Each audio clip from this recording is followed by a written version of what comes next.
E o senhor, quando o senhor entrou no seminário, o senhor começou como aluno, né, claro, Sim. e a jornada até começar a lecionar, quais foram as primeiras matérias que o senhor começou ali a trazer para o seminário, a lecionar no seminário? Então, eu terminei o seminário em 1988, né? E o pastor Paulo, o doutor Paulo, que era na época o coordenador pedagógico, ele me convidou para dar aula de ética cristã.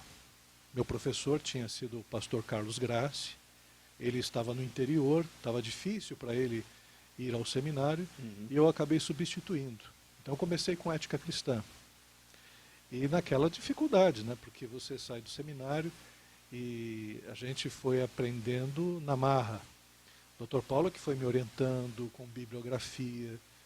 Eu tinha feito também a matéria ética cristã, então eu já tinha mais ou menos, né, o roteiro dela.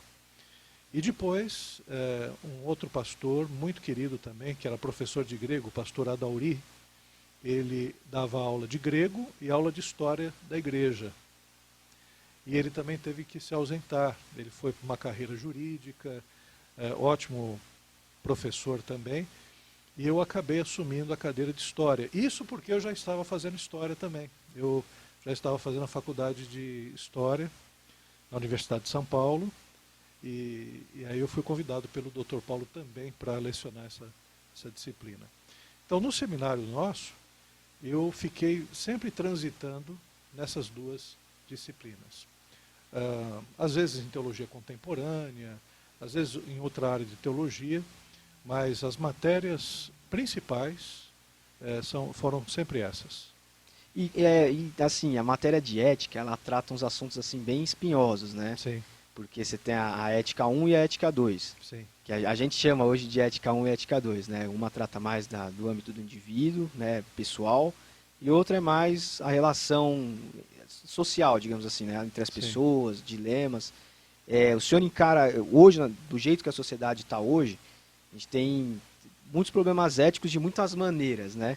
Como que o senhor encara, assim, ter que trazer esse tipo de assunto hoje? É mais difícil do que foi nesse início da carreira aí como professor nessa matéria? Olha, no início tudo era mais fácil, não tinha internet. Então o aluno não te questionava na hora. Uhum. Né? Hoje o aluno ele está com seu smartphone, você traz algum conceito, ele já vai no Google. E no Google ele já tem umas 3 ou 4 definições do conceito, mais do que você até preparou na aula. É. Né? Então hoje a aula tem uma outra dinâmica, o professor hoje é muito mais um facilitador do que aquele que detém o conteúdo ou detém o conhecimento. Porque o conhecimento hoje está à mão. O professor não pode ser um mero, né, reprodutor de conhecimento. O aluno hoje tem, e principalmente aluno de ensino superior, que já fez até outras faculdades, ele já tem uma certa autonomia, ele já sabe onde procurar. Né? Então, hoje o professor ele tem que ser um bom mediador e também tem que entender bastante do assunto, a complexidade hoje é maior. No caso da ética cristã, é, eu acho que até o ideal seriam 3 semestres de ética. Porque primeiro trabalhando uma ética mais bíblica. Uhum. Então, trabalhando os 10 mandamentos, a mensagem dos profetas, a mensagem de Jesus, o sermão da montanha, principalmente como base de toda a ética cristã, Uhum. e vai para os ensinos do Novo Testamento, do apóstolo Paulo, das epístolas gerais. Né? Mas, basicamente, é, o sermão da montanha. Né? A partir do sermão da montanha, que é a ética de Jesus, né? A gente construir, né, esse fundamento bíblico. Né? A ética do indivíduo, a bioética, Uhum. né, trabalha com assuntos relacionados à vida, à família, também questões científicas atuais, como, por exemplo, a questão da reprodução humana, desde fertilização in vitro, como também a engenharia genética, Uhum. né? DNA, né? E também o que o pessoal chama de 8º dia da criação, a possibilidade de você fazer crianças que seriam clones, né? E por aí afora. trabalhar a manipulação genética humana. E questões relacionadas à própria família, né? O relacionamento sexual, né? Os conceitos de família, tudo isso a gente poderia dizer nessa linha da bioética, né? E a questão da ética social, que aí entra a questão ética, social, política, questões relacionadas como racismo, também a pena de morte,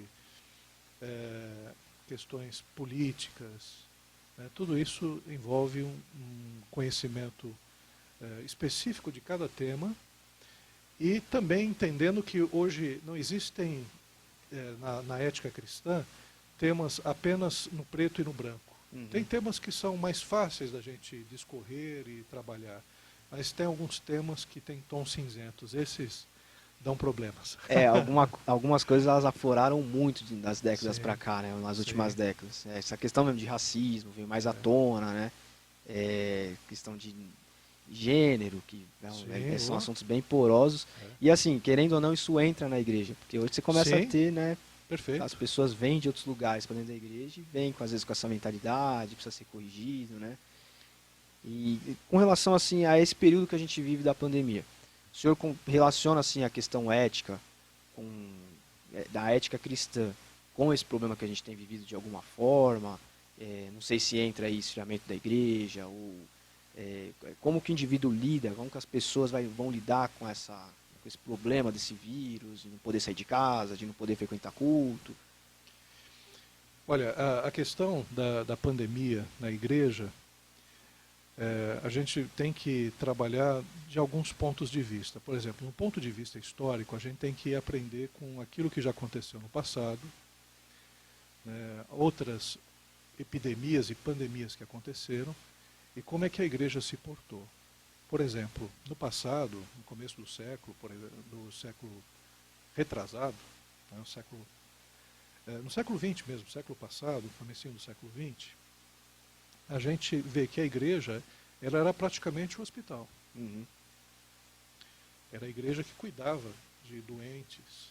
Na Idade Média, por exemplo, o pessoal se refugiava nas igrejas.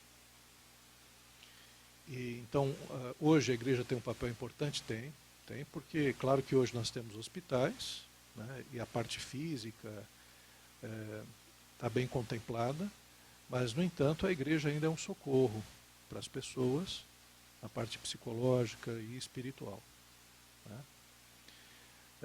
Em relação à questão ética, a gente fica naquela tensão. A tensão de priorizar a vida. Então a igreja também tem que se associar aos médicos, aos enfermeiros, com a preocupação de valorizar a vida e também de mantê-la. Então a igreja ela precisa se associar com o poder civil, poder público, né, para procurar a melhor maneira de preservar a vida. Então, até é um auxílio, né? Às vezes a pessoa. Tem gente que não enxerga isso, mas o auxílio espiritual que as igrejas dão, às vezes elas até. É mais ou menos o que a capelania faz em épocas normais, sem pandemia, né? Que está no hospital, Sim. traz um alento para aquela pessoa que está ali. Isso às vezes até ajuda o físico da pessoa a se recuperar, né? Não, e pela capilaridade da igreja, graças à igreja, muitas famílias foram atendidas, porque a pandemia trouxe desemprego, Sim. problemas sociais sérios. Nunca nós, por exemplo, no caso da igreja, nossa igreja local, nunca a gente distribuiu tantas cestas básicas como nos dias atuais. A nossa igreja adotou, por exemplo, uma casa de recuperação, né? Então, a gente todo mês está mandando dezenas de cestas básicas para essa casa de recuperação, para eles poderem se manter. Então a capilaridade da igreja, porque a igreja está na favela, a igreja está na comunidade, a igreja está nos bairros mais afastados, está nas periferias, ela serve de centro até de distribuição. Muitas vezes ela chega onde o Estado não chega, né? Exatamente. Tem igrejas que já estão bem mais avançadas nos seus trabalhos sociais, que o próprio governo, né, manda cestas básicas para essas igrejas, ou empresas, ou organizações para-eclesiásticas, como a Visão Mundial e outras organizações, mandam para as igrejas distribuem. Faz a operacionalização, né, do trabalho, digamos assim. A gente teve a oportunidade de trabalhar junto com a Aliança. A Aliança ela conseguiu mobilizar as igrejas para mandar cilindros para a Amazônia. Uhum. Né? Naquele momento em que houve problemas, né, de respiradores, ou problemas de oxigênio, melhor dizendo, né? E a igreja se mobilizou. E ajudou os hospitais da Amazônia, não somente com cilindros, mas com insumos hospitalares. Né?